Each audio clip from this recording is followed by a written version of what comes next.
Okay, so welcome everybody to our second session of our Teaching Tuesdays Live that we are offering throughout the month of November, which is National Epilepsy Awareness Month. My name is Erica Deana, and I am the Director of Community Education and Advocacy Coordinator for the Epilepsy Foundation of Northeastern New York. Thank you so much again. I know a couple people just hopped on for being here today for the second of our 2021 November Education Series, where every Tuesday during this month, we are hosting free education programming on different epilepsy-related topics. One that I want to draw attention to is next Tuesday, the 16th, which is our formal annual Epilepsy Family Conference. If you haven't already registered for that, I encourage you to, and I will be sharing our flyer for our November Education Series in the chat before the end of our time together so that you can click the link and navigate to that and find the registration for our conference next week, as well as the remaining Teaching Tuesday live sessions. Again, just to reiterate, attendance to all of these is free of charge. So I really hope that everyone who is interested in these topics will take advantage. We wholeheartedly give thanks to this year's sponsors for our November Education Series: LivaNova, UCB, Greenwich Biosciences, Neurelis, and additional support from Supernus. It is with their steadfast support of our agency and those we serve that allow us to plan and offer programming like this and to offer it free of charge to you this year. If you would like to learn more about our sponsors, please visit our virtual exhibitor hall, which will be available throughout the month of November. And I'll be sharing a link to that as well, where you can learn more about these companies. During today's session, please feel free to use the chat box to ask any questions that you have. Feel free to send them to everyone, or you can send them to me privately. You'll see a little pull down menu in the chat of who you are sending that message to. After the lecture or during, if it's very relevant, I will moderate a Q&A and present your questions to Dr. Bonno to answer for all of us. At the end of today's session, we likely will have a little bit of time where if you want to ask a question and unmute yourself, that should be fine too. Now, to introduce our speaker, I am very pleased to introduce Dr. Deana Bonno, who is the Assistant Professor of Neurology at the University of Rochester Medical Center. Dr. Bonno received her undergraduate degree from Union College in Schenectady and her medical degree from the University of Connecticut. Her clinical training included an internship in medicine and residency in neurology at the University of Rochester Medical Center. Dr. Bonno is board certified in neurology with subspecialty certifications in clinical neurophysiology and epilepsy. She has a special interest in utilizing dietary therapies in adults for the treatment of medically refractory epilepsy and is the director of the Adult Dietary Therapy Center at UR Epilepsy Center. She works closely with a ketogenic dietitian to offer various dietary therapies to patients. And we are very grateful to have her here with us today to share her expertise on the topic of comorbidities and epilepsy. So without further ado, I will turn it over to Dr. Bonno. Thank you so much for being here. Welcome. Thank you for that introduction. Welcome, everyone. And as Erica said, thank you for joining us today for this lunchtime talk about comorbidities of epilepsy in adults. Though some of the topics that we'll cover, I think, also certainly apply to children as well, but can happen throughout the lifespan. As Erica mentioned, I'm hoping that there'll be some time at the end for some questions and for some discussion, but if you have any questions as we're going through things, you can either send a chat or which Erica will monitor because I probably can't see the chat while I'm on this view. Or if you're super brave, you can unmute yourself and interrupt me. I'm okay with that too. It can be kind of informal. So we'll get going. Now my slides aren't moving. There we go. As Erica already mentioned, November is National Epilepsy Awareness Month. So I'm very happy to be with you today to be able to talk about this. I tried to wear some purple. I hope you guys are wearing purple as well. As you know, it's the color of epilepsy awareness. And thank you to Erica for inviting me here today to speak with you all.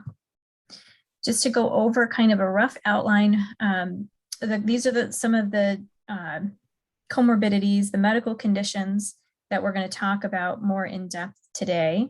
We'll also kind of go over what is a comorbidity, what's the definition of that. There's actually some kind of debate and discussion even in the literature about what that actually means. So we'll kind of lay out what it is that we mean by that today.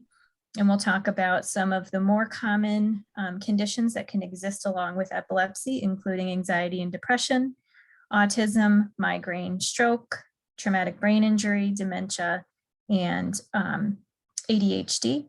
And we'll talk about the relationship between these things. In some cases, it can be pretty complex. There's already a chat. That's just a link. Okay. So, as I mentioned, we'll talk about some definitions. So, technically, a comorbidity is the simultaneous presence of two or more diseases or medical conditions in a single patient. So, it's two things that are coexisting at the same time in a single individual. It can also refer to a symptom. It doesn't necessarily have to be a disease or a syndrome in and of itself. In the context of this talk today, we're going to be focusing on conditions that are more commonly found in patients with epilepsy than they may be found in the general population. And I also just want to focus a little bit about why these conditions may be more frequent in patients that have epilepsy. And I will, in some of these slides, you may see the abbreviation PWE, which means persons with epilepsy or people with epilepsy. In some cases, the epilepsy itself may lead to the comorbid condition, or it's possible that the anti-seizure medications that are necessary in order to control the seizures may cause side effects that can lead to or contribute to the condition. In other cases, it may be that the comorbid condition leads to the epilepsy. So it may come first, and then the epilepsy may follow the comorbid condition. And then in still other cases, it seems that they can have kind of a bidirectional relationship where sometimes the epilepsy comes first, and then the comorbid condition is found more often in folks with epilepsy. And in other patients, it may be that the comorbid condition comes first, and then folks are more likely to develop epilepsy following that. And in some of those cases, it seems that it may be similar kind of underlying mechanisms or underlying reasons in the brain why you may develop both the epilepsy and the comorbid condition. And some of these conditions we're going to talk about may have a little bit from each category going on here. So it's complicated. And this is a really nice paper, Association of Epilepsy and Comorbid Conditions, that talks about a few of the comorbidities that we're going to discuss today. And in finding this paper, I discovered that our neuropsychologist actually co-authored it, Dr. Dallin Pulsifer, which was kind of fun to find out. And this is such an important topic, thinking about the other medical conditions that can affect people with epilepsy, that there was a textbook written about it. And so in 2019, this entire textbook, The Comorbidities of Epilepsy, devoted just to this topic. So it's really important to know about and to discuss. This paper that I mentioned, Association of Epilepsy and Comorbid Conditions, lists a whole host of things that are found in significantly higher rates in patients with epilepsy than in the general population. So it's kind of divided into medical conditions, psychiatric conditions, and then conditions that can affect the cognitive processing. And we're not going to, talk about all of these. I listed at the beginning the ones that we're going to focus on. But just to sort of give you a flavor, that there's a lot of medical conditions that affect people with epilepsy more often than than the general population. And some of these, I think, are poorly understood at this point as to why that may be.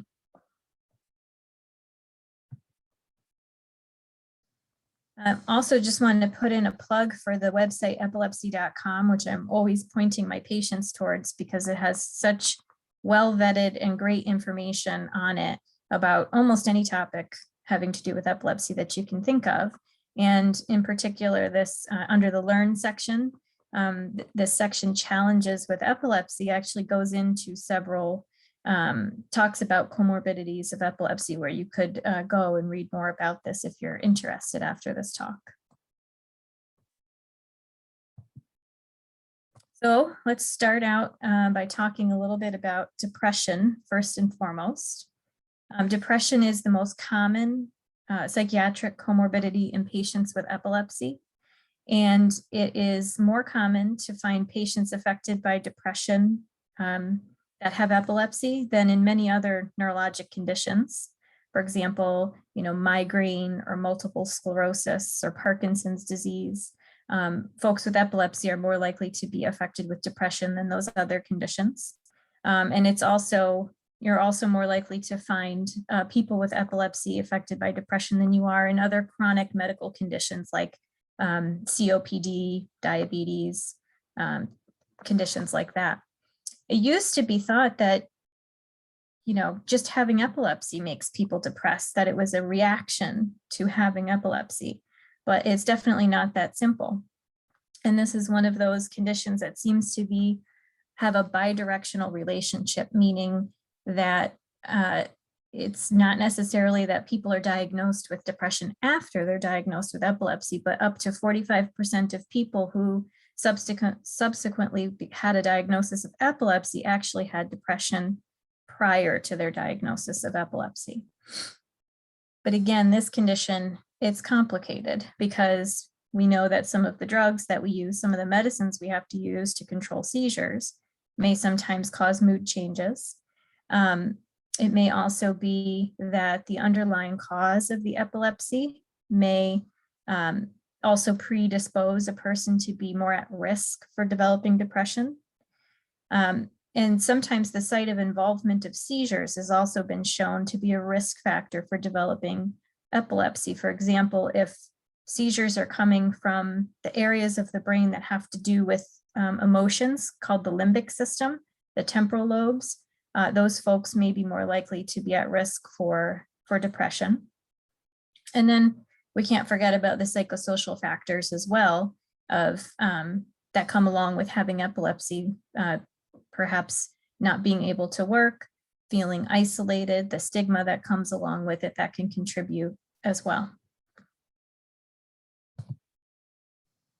So I don't want to take for granted with any of these conditions that people know exactly what the symptoms of all of these different conditions are. So as we're going through each one, I'm also just going to kind of list what some of the most common symptoms of the different conditions are.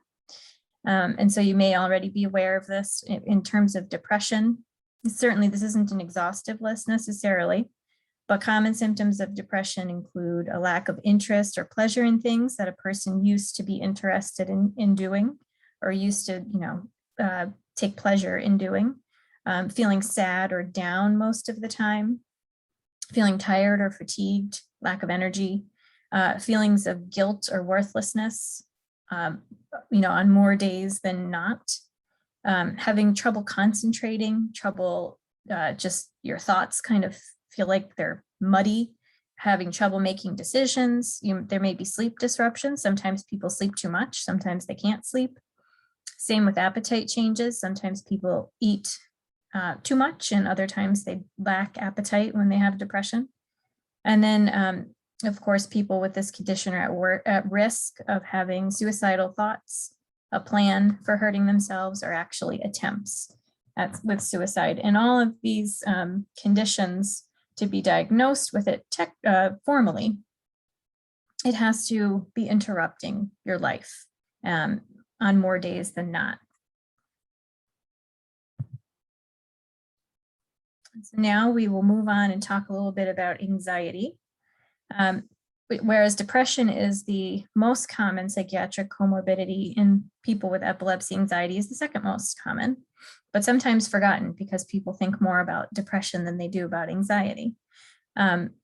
It, again, just like depression, it is more commonly found in people with epilepsy than in sort of, age match people without epilepsy.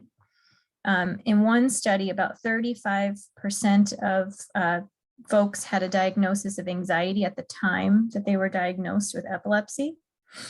And the most common types, subtypes of anxiety that tend to be seen in people with epilepsy are agoraphobia, which is sort of a, fear of being in large crowds, or a fear of kind of leaving your house. Social phobia, again, sort of fear of that kind of social interaction and feeling uncertain about how to behave in social situations. And then generalized anxiety disorder as well. And again, to review some of the common symptoms of anxiety, it's on more days than not, people are experiencing frequent worry or feeling nervous. They may feel restless in their body or feel like their nerves are on edge. They may experience muscle tension, like in their neck, in their back, have headaches. They can feel irritable, again, have difficulty thinking, or suddenly feel like their mind goes blank. They also may have trouble sleeping and also may feel easily fatigued. And then when you take the two together, people with epilepsy can have both of these conditions at the same time. And individually, these are really important to recognize because they are both associated with a worse quality of life outcome, regardless of seizure control. So especially with depression, it's been shown that even if you make a person free from seizures, if they are depressed, their quality of life does not increase as much as doctors would expect it to, just from the fact that their seizures are controlled. You have to treat the depression as well. And sometimes, having seizures, but having improved depression, people can have better quality of life than being seizure-free and having their depression not adequately treated. The treatments that are typically recommended for both of these conditions can involve medications like selective serotonin reuptake inhibitors, which are medicines like Lexapro, Celexa, those types of medications. SNRIs, or serotonin and norepinephrine reuptake inhibitors, which Effexor or venlafaxine is one of those. And then often hand in hand with medications, therapy is often used, and cognitive behavioral therapy is one kind of flavor of therapy that can be helpful for these conditions, but there's other types of therapy that can be helpful as well.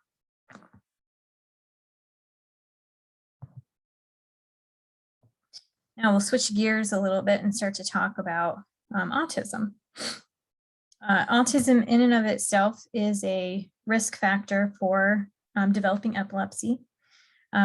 The estimates are pretty big for this comorbidity, meaning that anywhere from 5 to 46% of patients with autism were found to subsequently develop epilepsy, depending on the study you look at and the population that was used.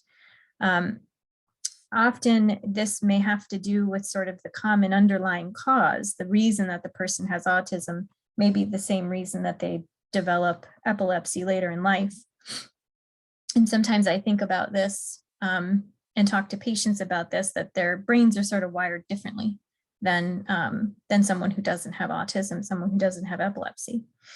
In the case of some of the early onset epilepsies, meaning epilepsies that begin in infancy or very early childhood, we sometimes worry, and there's still a lot of research going on and trying to figure out the exact relationship, but we worry that if the seizures are very frequent, that those in and of itself may have impacts on the patient's cognitive development and may lead to behavioral changes.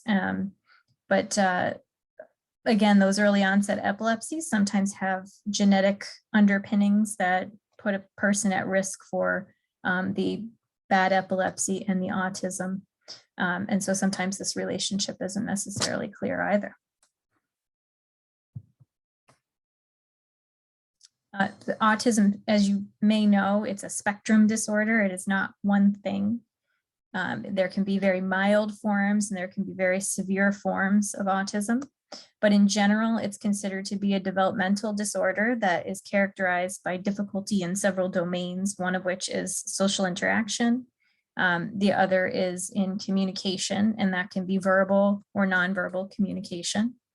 Patients typically have restricted and repetitive patterns of behavior, interests, or activities. So they may resist changes in their routine. They may be sort of rigid in, the types of food that they will eat or the activities that they do, the order that they do things in each day. And they can have repetitive movements, even things called stimming behavior or stereotypies, where they have repeated, hand flapping, or rocking, or things like that. And these symptoms must be present in the early developmental period. They typically always appear by 2 to 3 years of age, and in many cases can be noticed and diagnosed earlier, 12 to 18 months.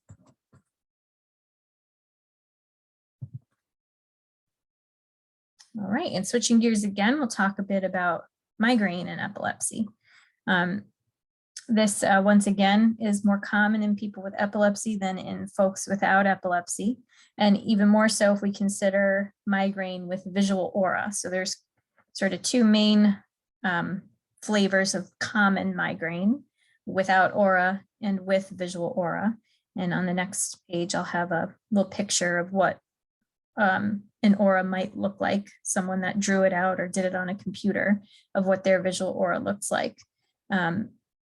But there used to be, and I think this term has kind of fallen out of favor, but a term called migralepsy, where, and I think it actually was listed in the headache classification system for quite a while. This condition that was considered sort of a bridge between migraine and seizures, where the migraine may lead to the seizure, be associated with a seizure, but that seems to be a pretty uncommon phenomenon. But they do seem that there's probably some typical or common underpinnings to these conditions, because we know that some anti-seizure medicines can sometimes help with migraine, especially in preventing migraines in people that have very frequent migraines. For example, Depakote or valproic acid and another medicine called Zonegran or zonisamide can be used to control seizures, and also can be used in people that just suffer from migraines to try to reduce the frequency of them. These medicines might work in both conditions by kind of reducing and calming down the excitability of the brain cells, the neurons. And there's been some common genetic underpinnings found for very specific epilepsy types and migraine types. This alphabet soup I have listed at the bottom here of CACNA1A, SCN1A, and ATP1A, those are all gene names of, the first one is a calcium channel, the second one is a sodium channel, and the third one has to do with sort of energy metabolism at the cellular level. But these gene mutations have been found, for example, in people that have something called hemiplegic migraine. And then some of those people that have these gene mutations may also have epilepsy and these severe migraine attacks as well. So symptoms of migraine, here in the corner, you can see what a person has kind of depicted as their visual aura, where you've got this blurring on the right visual field. It's usually kind of a, blurring. Usually there's not colors involved with migraine auras, though sometimes there can be. And sometimes it can be sort of a jaggedy type line that people will describe, and it kind of can expand in their visual field over several minutes, and then they may get the headache following that. But not everybody gets these visual auras. But to be diagnosed with migraine, you have to have had a series of attacks that fulfill some of these criteria that I've listed on the left-hand side here. you don't have to fulfill all of these criteria in order to be diagnosed with migraine. You have to have a few from each category. So they are typically moderate to severe headaches that last hours. They're often one-sided, but they don't have to be. They're usually aggravated by activity, meaning you want to lay down when you have them. The pain quality is often throbbing, as opposed to other pain qualities like a squeezing pain is usually more consistent with like a tension type headache. Oh, I missed your, go ahead. You have a hand up, Erica. Sorry, I just was curious if this relationship also applies to ophthalmic migraines with just the visual and no headache after. If the relationship with epilepsy, you mean? Yeah, I think any type of migraine, that is a type of migraine. That's the visual or of without headache. Yes, that would also be something that could potentially be more often found in people with epilepsy than not. Many people, when they have migraines, they may have light and sound sensitivity. They may feel sick to their stomach and throw up. And then, as we mentioned, there may be visual auras, or there may not be. There can be other types of auras too. Those other types of auras are kind of less common than the visual one. We won't get into the various flavors of that too much today. So now we'll talk a bit about stroke. Strokes are the most common cause of epilepsy in older populations. So the most sort of at-risk times to develop epilepsy tend to be in the very young and in the older populations. And stroke is one of the reasons why we may see epilepsy develop in somebody that's, say, over 65, for example. Though people can develop epilepsy at any age, the most at-risk times are in the very young and in the older. About 2 to 4% of patients who have had a stroke will develop epilepsy within a year of their stroke. And typically it's in the first 6 months or so, but we can see it out to up to a year. The risk of developing epilepsy after a person has had a stroke is very dependent on some factors that I've listed here, like how severe the stroke was. A small stroke, a stroke that only caused a small area of damage to the brain is less likely to cause a stroke than a larger stroke. The location of the stroke is also really important. So, in the brain, you've got the outer part of the brain has all the kind of the folds, and then the inner part of the brain, called the white matter, has sort of the wires that are carrying the information from the neurons, the brain cells, which actually are kind of on the outer part of the brain, which is called the cortex. So strokes that affect the cortex are more likely, the outer part of the brain, are more likely to cause epilepsy later down the road than strokes that just affect the white matter or deeper areas of the brain. And the cause of stroke is also important. Strokes that are caused by bleeding are more likely to cause epilepsy down the road than strokes that are caused by a lack of blood flow, which is called ischemia. Blood just is very irritating to the brain. And we have iron, as you may know, in our blood, and that kind of deposits on the brain, and it remains there and is irritating and can cause epilepsy later down the road. We also know that patients with epilepsy are actually more likely to have risk factors for developing strokes than people that don't have epilepsy. And here are some of the risk factors that have been shown to be more common in folks with epilepsy: high cholesterol, high blood pressure, and diabetes as well. And the reasons for this are complicated and probably not fully known, but we do know that some anti-seizure medicines can affect cholesterol levels and kind of affect the way that your body handles the different components of cholesterol, like HDL and LDL. And one of the anti-seizure medicines that we know that does this, and we have to kind of look out for this, is Tegretol, which is a medicine that's been around, also called carbamazepine, been around for a very long time. So the symptoms of a stroke can be numerous, but the most common, this FAST acronym was developed to help the public know what signs to look out for and what to do if you think that someone is having a stroke. I think the most important thing to know is that the majority of strokes are sudden changes. They're not things that come on gradually. It happens all of a sudden. And this FAST, right? F stands for face, A is arm, S is speech, and T is time. So if you notice sudden weakness in the face, sudden weakness of the arm, where you ask somebody to hold their arm up and it drifts down, or they can't hold their arm up. It can also, of course, affect the legs. Speech difficulties can be sudden slurring of speech, using the wrong words, or completely unable to produce speech at all. If you notice any of these things, you worry about stroke. The T for time means call 911 and get the person to the hospital for intervention if possible.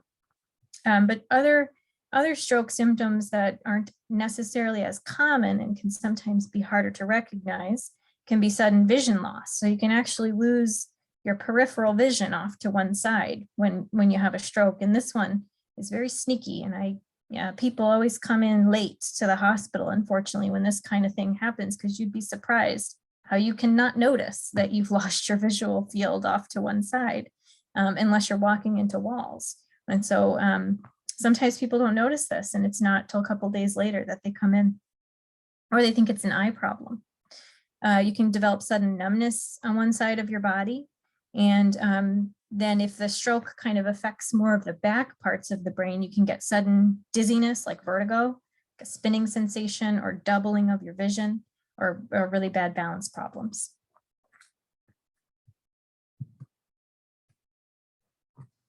Right, and so we'll move on again to talk a little bit about traumatic brain injury. So one registry study found that the overall risk for someone who had a traumatic brain injury to develop epilepsy was about 4% over 10 years. So that's kind of lumping all the different kinds of traumatic brain injury together. About, again, 4% of people with TBIs might develop epilepsy over 10 years. That risk was highest for TBI with what's called focal brain injury. So if the person had a traumatic brain injury and on imaging, you could see that there was a specific area of the brain that had a scar, for example, or had shrunken or had bleeding or something like that as a result of the traumatic brain injury. Those people were at almost 13% risk over 10 years of developing epilepsy. It was lowest for mild TBI, and a mild TBI is a concussion. That's really what a concussion is. It is a mild traumatic brain injury. And even those people, especially people that potentially have had repeated concussions, can be at higher risk for developing epilepsy, 2.6% in this registry study. I think this was in Sweden, if I remember. These other countries that have wonderful medical registries where everybody that goes into the hospital gets entered in a registry, they can do these kinds of studies. So 2.6%, and that's compared to the 10-year risk for control people. So, they found healthy individuals who were matched for age, but did not have a traumatic brain injury. Those people were at about 0.9% risk over 10 years for developing epilepsy, as opposed to 2.6% for people that even had the mildest forms of traumatic brain injury. And the symptoms of traumatic brain injury, I've listed them here from, again, not an exclusive or exhaustive list, but from kind of the most mild to the most severe. So after a traumatic brain injury or concussion, a person may experience confusion or headaches, sometimes may have blurred vision. They can have mood changes ranging, irritability, depression, anxiety. Their sleep is often disrupted. They may sleep a lot, or they may have very fragmented sleep. They can have trouble concentrating and thinking. It can be difficult to, if they're in school age, for example, or college age, it can be very difficult to try to do schoolwork right after a traumatic brain injury. And with the more severe forms, there may be focal neurologic deficits, which I mean, weakness on one side of the body, numbness on one side, vision loss, kind of similar things to what you might find in a stroke. And then in the most severe cases, it can, people can have seizures in the immediate period after traumatic brain injury. They can also fall into a coma. And some, if there's swelling in the brain, there could be risk of actually dying from a really severe traumatic brain injury.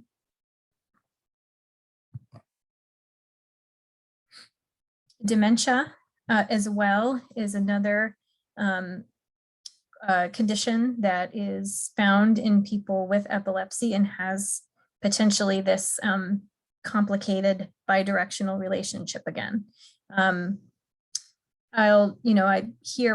Most of the research has been done in Alzheimer's disease, and I put this little graphic at the bottom because a lot of people think that dementia is kind of synonymous, the same thing as Alzheimer's disease, but dementia is sort of this umbrella term for many different conditions that can have common symptoms like decline in memory or thinking skills. But Alzheimer's is just the most common form of dementia, and it accounts for probably 80% of people with dementia, but there's other flavors of dementia as well. And people can develop epilepsy when they have dementia. In this one study, the prevalence of seizures in Alzheimer's disease ranged from about 1.2% to 13%, but it may be much higher in early onset Alzheimer's. And so that's, people that are diagnosed with Alzheimer's disease prior to like the age of 60. And when I say prevalence of seizures, a prevalence of a disease means how many people are, actively have that disease at any one time, as opposed to the word incidence, which means new cases in a year. We usually think of epilepsy and dementia occurring more often in advanced dementias when it's more, further along in the course. But I've definitely seen patients who have developed epilepsy and they haven't yet been formally diagnosed with dementia, but when you meet them, it's clear that they likely have had an undiagnosed dementia. But then there's also some evidence that epilepsy may increase the risk for developing dementia in older people. One study found about a 2.8 times risk of dementia in those folks older than 50 with epilepsy versus those, the similar age that did not have epilepsy. And so some of the symptoms of dementia, as you may know, it can be memory loss, people getting lost in familiar places or getting lost driving, sometimes even getting lost in their own homes if it's more advanced. In some forms of dementia, there can be really prominent changes in personality. The person's memory may actually be quite good, but their personality changes in some forms of dementia. People can also have changes in their speech and language. Their speech may become simpler. They may have trouble finding words. They can have changes in their sleep patterns, changes in their appetite or their food preferences, mood changes. And of course, they unfortunately lose abilities that they used to have, like, keeping the checkbook, cooking, even dressing themselves and doing self-care as things progress. So attention deficit with hyperactivity disorder. This one has like a huge range for the estimate of the prevalence of ADHD in people with epilepsy, anywhere from 8 to 77%. So that's almost a useless statistic because who knows, you could throw your dart and land anywhere. But in one study of children with epilepsy, about 37% fit criteria for ADHD. If they took this population of kids that were diagnosed with epilepsy and then looked at whether they fit criteria for ADHD kind of retrospectively. And most of that 37% fit into the inattentive type. So there's the there's several subtypes of ADHD, one of which is mostly the hyperactive type, and there's the inattentive type. Most of the kids with epilepsy had this inattentive type of ADHD. In another study, kids with newly diagnosed epilepsy were 2.5 times more likely to have a history of ADHD. So this is kind of going in the opposite direction, where you meet the child and they are just diagnosed with epilepsy, and then you look back and see if they already had a diagnosis of ADHD. So here's that kind of bidirectional relationship again. So why might this be? Again, there may be some common biologic underpinnings of why the person is at risk for epilepsy and also why they're at risk for ADHD. But in some cases, we know that some of, again, our anti-seizure medications can have effects on mood, on concentration, on cognitive abilities. Of course, if we're looking at people that are newly diagnosed with epilepsy and not yet on one of those medicines, then you can't necessarily blame the medicines for the ADHD that already existed.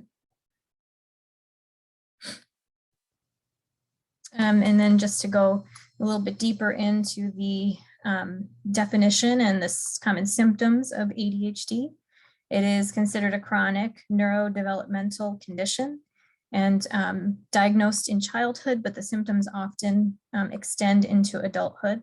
And these folks struggle with problems with attention, impulsivity, and hyperactivity. And the symptoms can include trouble with focusing, trouble with concentration, being absent-minded, so to speak, being forgetful, having trouble sitting still, or being very fidgety. And then they can have behavioral challenges as well, like irritability, anger, anxiety, overexcited, and they can have mood swings as well. And then there's many other conditions, as we saw on that sort of one of the first slides, where there was that kind of laundry list of all the conditions that are found more often in people with epilepsy than in people without, that we didn't have time to talk about today, like issues with bone health, people with epilepsy being more likely to be diagnosed with diabetes, high blood pressure, and high cholesterol. So in summary, we've talked about the fact there are many medical conditions that are found more often in people with epilepsy than in people that do not have epilepsy. There's often a very complex relationship between these conditions and the epilepsy. In some cases, the condition itself may lead to the epilepsy, like in stroke, but in other cases, there seems to be a bidirectional relationship between the two, like in depression, anxiety, and ADHD, where you can find people that have epilepsy and then develop these conditions. And on the other hand, you can find people that have these conditions and then are diagnosed with epilepsy later on. The most prevalent of these comorbid conditions are the mood disorders, depression and anxiety, and they really need to be recognized and treated because they affect quality of life in a huge way. And we're not really doing our patients a service if we are not paying attention to those other, to depression and anxiety that are coexisting.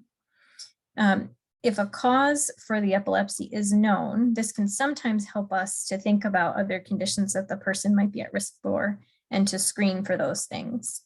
And we also always have to remember that some of our medicines can cause side effects, which can lead to or contribute to some of these comorbid conditions and symptoms. And so we need to always be discussing that with our patients and monitoring for those potential side effects so that we can change course of action if we need to. And that's all I have for you today, and I welcome questions if you have any. Great. Thank you so much, Dr. Bonno. That was a really great presentation, and I know that I learned a lot from it. So we really appreciate you taking the time to come and talk with us today about this topic. There aren't any questions in the chat right now, but I would invite anyone who has a question to, you can unmute yourself, you can raise your hand and I can unmute you, or you can record questions in the chat now if you would like, if you prefer me to read them out loud. So are there any questions from anybody?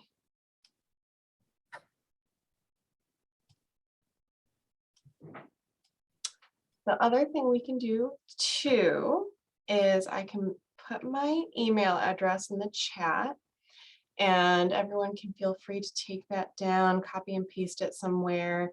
And if you have any questions that come up, feel free to send them to me by email, and I would be happy to pass them along to Dr. Bonno to get an answer, and I can respond to you with that answer. So that, of course, is an option as well if you want to mull over the information for a little bit.